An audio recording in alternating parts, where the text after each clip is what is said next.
I was there when needed someone. Hola, bon dia, som Martín, Josep i Eva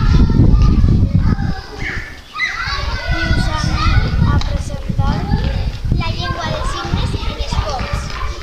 Comencem. Jocs amb pilota, waterpolo, futbol, bàsquet, hoquei, handbol, béisbol. Jocs sense pilota.